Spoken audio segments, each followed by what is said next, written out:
there's been some associations made with prefrontal cortex, with MDMA, and some like activity there from fMRI studies. And I'm just wondering if you could speak to that, and maybe if you have any thoughts on that for ayahuasca too. I feel like MDMA probably it seems like it's more associated with the amygdala and reducing the emotional component of retrieving the memory and the stress that accompanies going through the PTSD symptoms.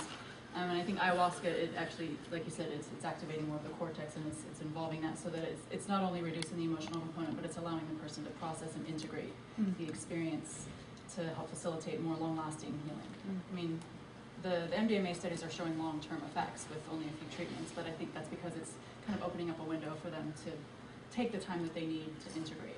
And I think that's an important component that maybe ayahuasca maybe facilitates a little faster, but I'm not entirely sure on that. I think also it's partially different stages, because what MDMA does is that it kind of it doesn't block the emotional component, but it suppresses the amygdala so that you don't get as like hyper aroused when you bring up the memories. So especially for somebody who isn't quite as stabilized, that's great. It's, you know, I had one therapist kind of compare MDMA as like kind of ego building versus ayahuasca can be ego dissolving. So ayahuasca can make you like take those emotions and intensify them so that you process them that way, versus MDMA kind of makes it so that the emotions are available in a way that's you know, easier to handle, not as overwhelming. Yes? Yeah. Similar to that, did you have any experience with iboga? And can you make any comments about PTSD treatment with iboga? Or? No. Yeah, I wish I did. That's something that I'm very curious about, especially in my interest with both addiction and trauma work.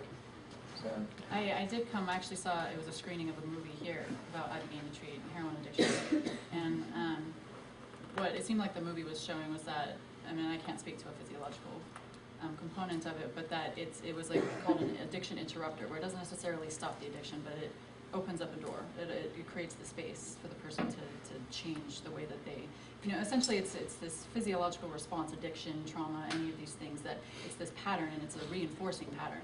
And so what I think some of these medicines do is they stop that pattern and allow you to change it. But you can just as easily fall right back into it if you don't do the work afterwards. What did your integration look like after you distinguished how to ride your dragon?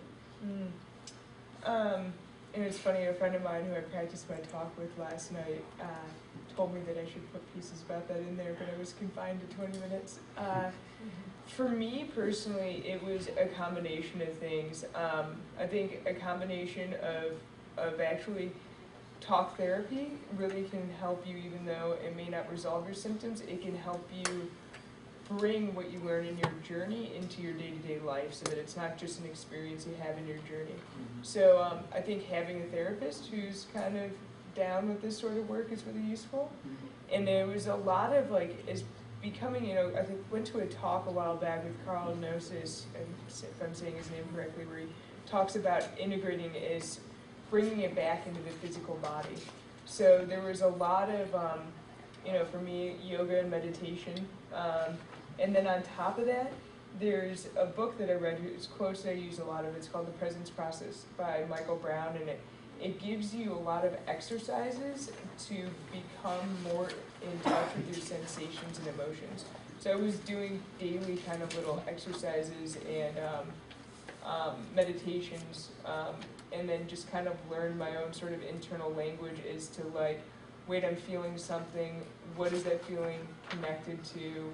Let me experience that feeling. So there's a lot of actually like being at work and something come up and just like looking around and like either closing my eyes at my desk or darting into another room and being like, okay, what is this right now? And just kind of learning that process.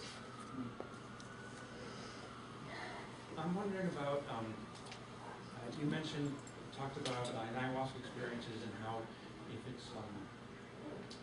if someone can't ride, is too scared to just commit themselves to riding their dragon, maybe if they're not a safe enough container or something like that, people can sometimes become re-traumatized. Do do you have any sense of what might support someone in being able to move through that after they've had an experience like that, where they become re-traumatized by a not safely enough held container, or they just plain end up being thrown into something internally when they weren't ready for it? You know, that's really gonna vary. Like if they're having like really severe like physiologic hyperstartle experiences, reaction to that. You know, I'm a clinician. That would be somebody I might consider being like, hey, you might want to go see a psychiatrist and you know, consider medications if it's that extreme. Otherwise, I think working with a professional in that situation is really useful, because they know how to kind of do what's called a titration process and help kind of slow it down and help that person through it. You know, I'm one of the women that I work with. You know, she works closely with a doctor who they do ceremonies together hand in hand, and so she has a really good sense of how to hold that container, and so her ceremonies are quite different than I feel like the typical ceremony, and I felt very safe with her. I'm saying that because of my own experience having, I guess a container that wasn't safely enough held, and I haven't felt traumatized in my life, but since then, I've never been able to get much from an ayahuasca journey, probably maybe 20 journeys. And whereas other entheogens seem to work fine. And it's interesting. So you had a similar reaction that I did, where the medicine kind of just like shut off for a little while. You know, for me, it became also a lot of doing my own work, and once I got myself to a certain level of stability, that was kind of when the medicine opened back up for me. You know, how much you can explain that with science versus just, you know, what you believe in terms of the spirit realm are two different things as well.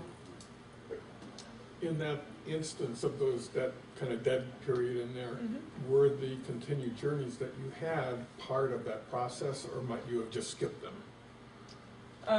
Part of the process of getting to the point to where they did work again. I think they were very much, because I learned through that process. I think it was like the first like 4 or 5 of them where I was just kind of like slightly jaded and irritated about it.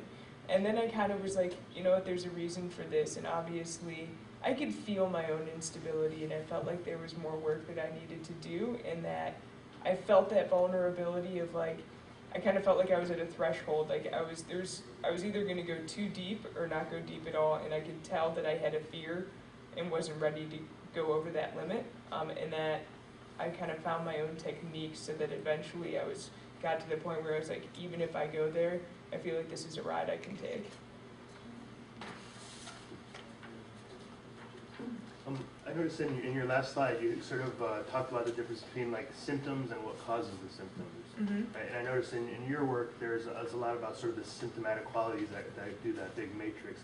Was there space in your work for sort of the spiritual experience, or maybe the psychological health of other things that are happening that maybe weren't just like, you know, certain physiological effects or anything like that? My data? Yeah. I mean, both in general. Yeah.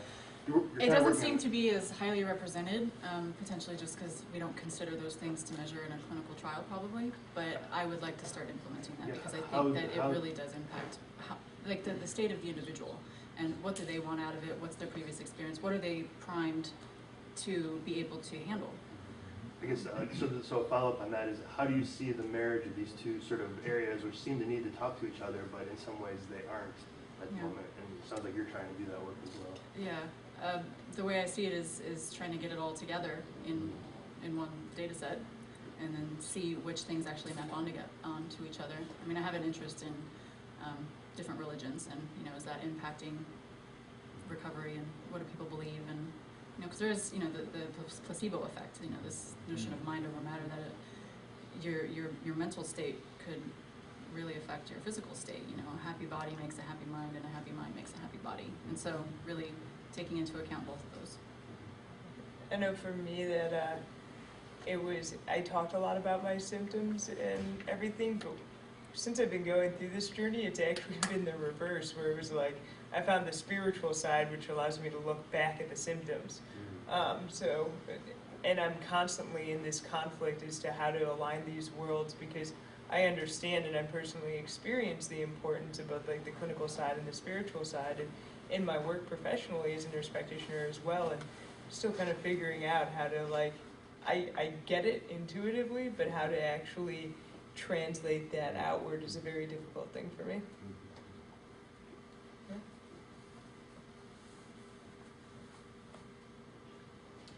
What about the use of water, and specifically like natural hot springs, to enhance the experience, go deeper, feel more secure, perhaps, through the journey? Is that something that you guys do or you experimented with? It sure seems to work for me.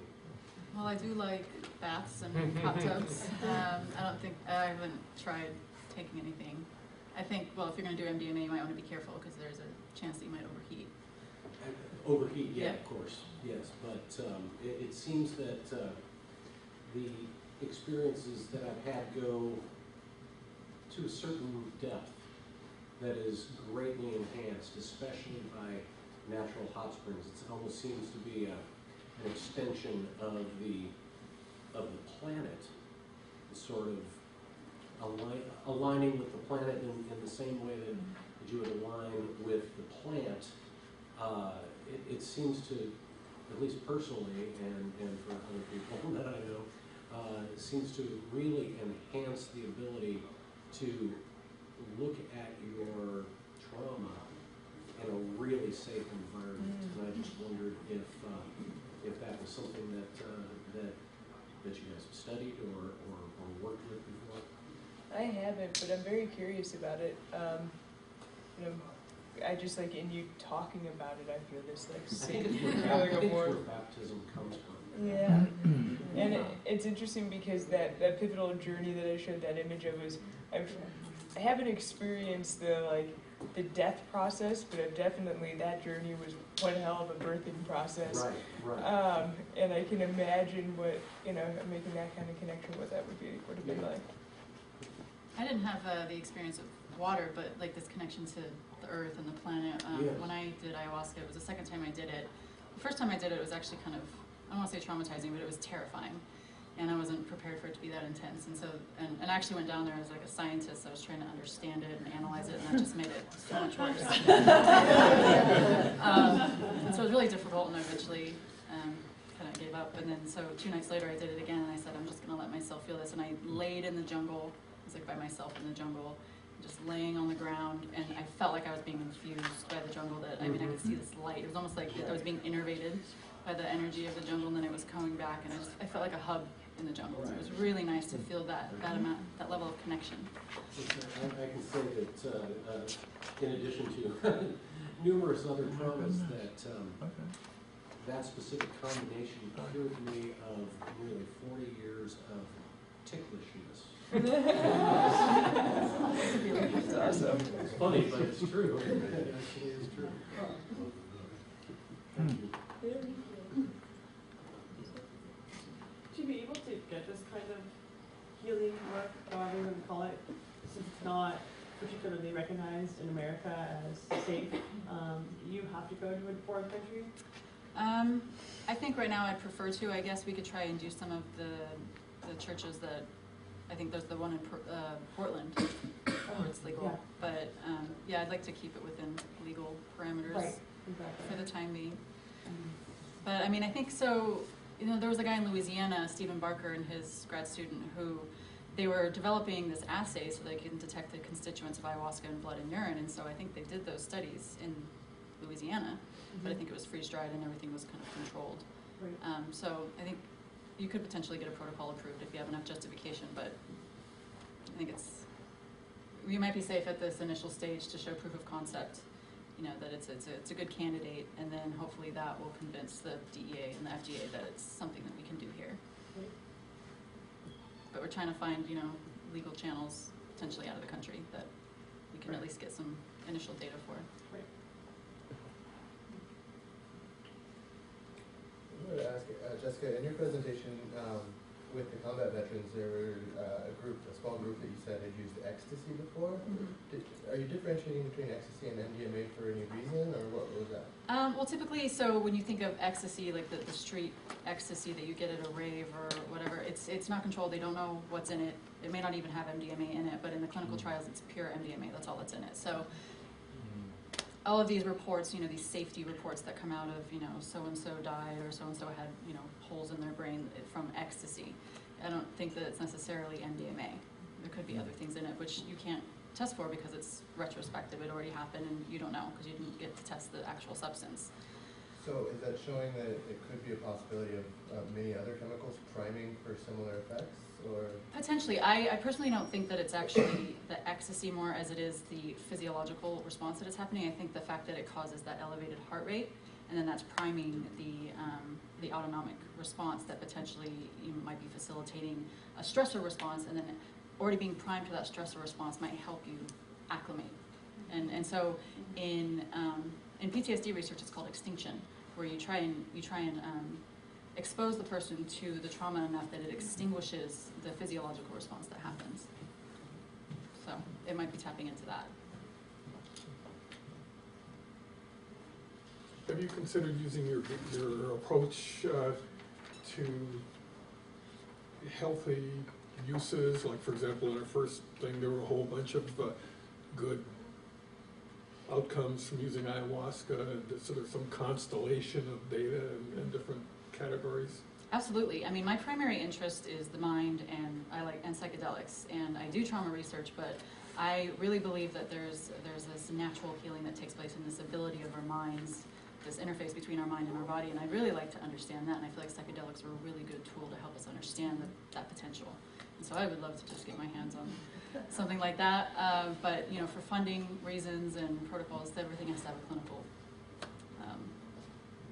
need. You need to attach it to disease that is of interest for people to take interest. I was wondering if you had any knowledge of holotropic breath work and whether you were considering that as a therapy. That's actually in the clinical trials data set that I was looking at as one of the prior therapies that they had done, but these were all treatment-resistant guys. So I haven't really looked at it in too much detail, but there is that in there that people take into consideration. But I'm not sure. Can you speak more about the actual mechanism of it? I can't. I can say that I am sad about the conflict of interest at the MAPS conference with Stan Groff and his wife holding a workshop on that Monday, and it's the same day as the ayahuasca track workshop, which I'm part of. So, but I would love to experience it myself. Jessica, you were showing in your graphics this similarities between the Kabbalistic tree of life and these patterns. I was wondering, how do you relate that? Oh, I don't. Last night, that was like something I threw in at the last minute. I was like, this looks a lot like, I've seen this before. What is this? And I Googled that. I was like, whoa, it was just like this. It even had the same, the exact resolution that I set where you say I want it to connect to 5 other points. It already had that in it, and I thought that was an interesting thing. It is. I'm kind of a pattern detector by nature, so I just kind of look for these things that aren't matched in different paradigms. Thank you. Well, that sort of fits into the fractal construction of the cosmos, yes? Mm-hmm. As above, so below, reproducing patterns from the macrocosmic to the microscopic. Yeah. Yeah, and so I'm trying to convince my colleagues that that's a good model to try and do translational research, and we'll see.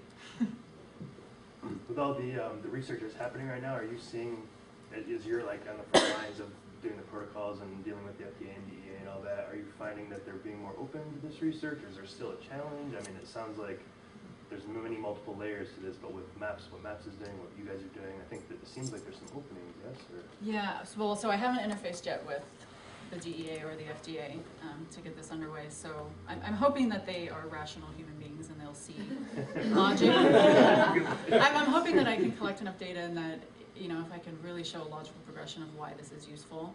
And I'm so grateful for the people at MAPS that have already laid a lot of the groundwork for this, so that, I'm not like digging in the trenches. It's, I think, a little less inhibitory in terms of wanting to go there because of MAPS. But I haven't gone down that road yet. We still want to keep it like our data. Yeah, fortunately, there's like several layers of like observational data that has to come first, and rounds of research and publications that will have to come before even like getting to the communicating with the DEA and FDA. But hopefully at that point, the MDMA trials will come through, and maybe that'll pave the way for us. For the ayahuasca, I would actually, I've been trying to get in contact with, through Rick Doblin, like Jordi Riba, who's going to be presenting at the ayahuasca conference, because he's got a lot of data in humans with ayahuasca, where they have like controlled doses and then looking at, EEG and just safety studies. And I think if I could throw this into my analytics and kind of show proof of concept that it's safe, potentially, and what I'd really like to do is just collect all that information. People that have already done a lot of this work, get it into a data set as proof of concept and rationale for moving forward with this. To clarify, when you say moving forward, like to do clinical trials with Yeah. ayahuasca? Mm-hmm. I unfortunately came late and I missed your talk. Yeah, and are you posting your slides online or anything like that? No, because some of it's unpublished data. Yeah. So, not yet. But I am going to be working with MAPS to get it published.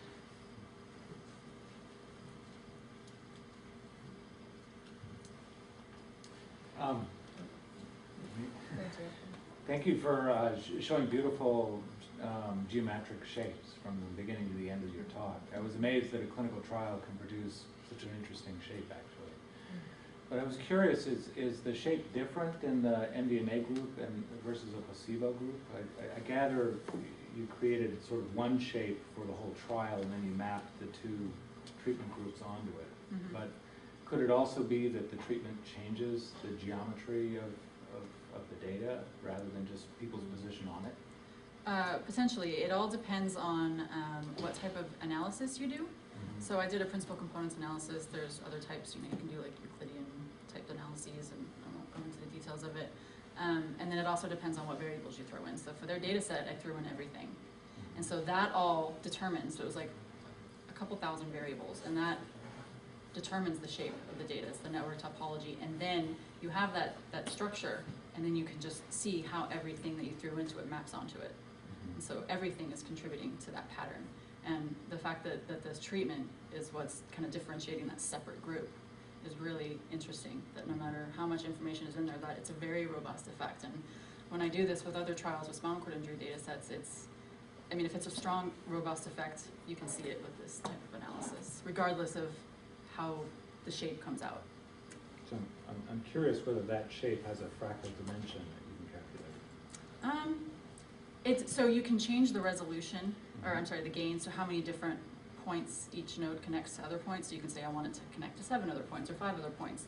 And it either just gets tighter or more loose, but the fundamental shape is the same. It just might be a little bit more spread out or clustered together. Yeah. But what I thought was interesting was it actually, I guess I don't have it up, but to me, it looked almost like a person sitting in a chair. Like sitting there getting psychotherapy.